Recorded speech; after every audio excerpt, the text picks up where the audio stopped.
Long ago, in the heart of the great kingdom of Zubari, where the golden sun kissed the earth and the river sang through the valleys, two boys were born on the same day under the same moon.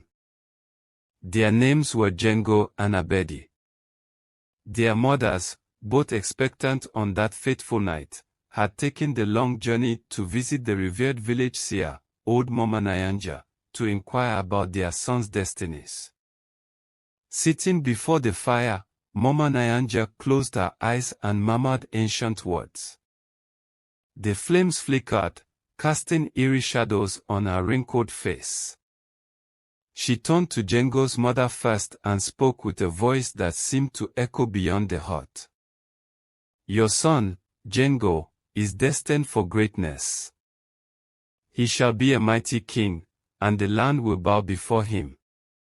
His name shall be sung in every village. Jengo's mother gasped in joy and held her son closer, her heart swelling with pride. Then the seer turned to Abedi's mother. Your son, Abedi, is destined to be poor. He will struggle, and he will own nothing. His life will be filled with hardship. Tears welled up in Abedi's mother's eyes, but she nodded solemnly, accepting what had been spoken. She knew that no one could change fate. As Jengo and Abedi grew older, they both learned of their destiny. The news spread through the village like wildfire. Jengo, being told that he would be a king, became arrogant and lazy. Why should he work, he reasoned, when the throne would be handed to him by fate? He spent his days playing and boasting, while others toiled. Abedi, on the other hand, was determined to fight against his fate. If poverty was his destiny, he would not accept it without a battle. From dawn till dusk, he worked harder than anyone in the village. He tended to the fields, fetched water from the river, and learned the ways of trade. He sought wisdom from elders, absorbing their lessons like dry earth soaking up the rain. While Jengo basked in his imagined future, Abedi built his own. Years passed, and the kingdom of Zubari faced a great drought. The once fertile lands turned to dust, and the rivers shrank into cracked beds. Crops withered, and famine spread through the land like a creeping shadow. The people were desperate, their stomachs empty, their hearts filled with despair. Jengo, once confident in his fate, found himself struggling. He had never worked a day in his life and had no skill to earn his bread. The riches he had imagined never came, and he wandered through the village, begging for food. The people, who once believed he would be their king, now saw him as nothing more than a beggar.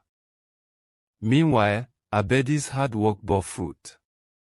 He had stored grains in times of plenty, prepared for the harshest of days, and built a thriving trade.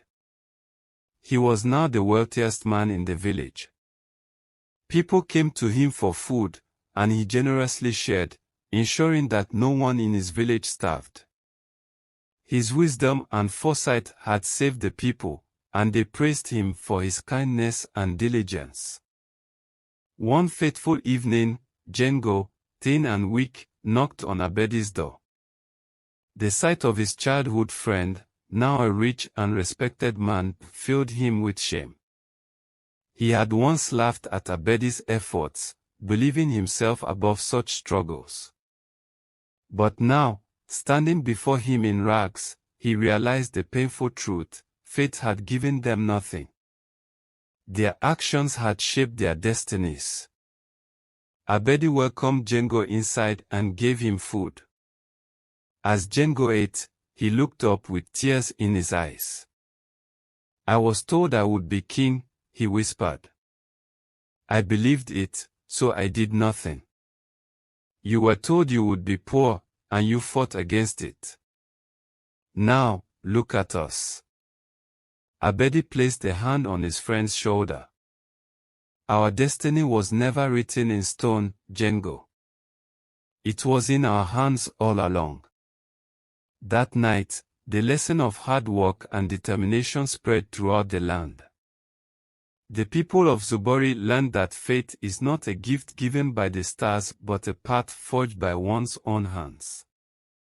And so the legend of Jengo and Abedi lived on, a tale of caution and wisdom passed down through generations. Moral of the story: your destiny is in your hands.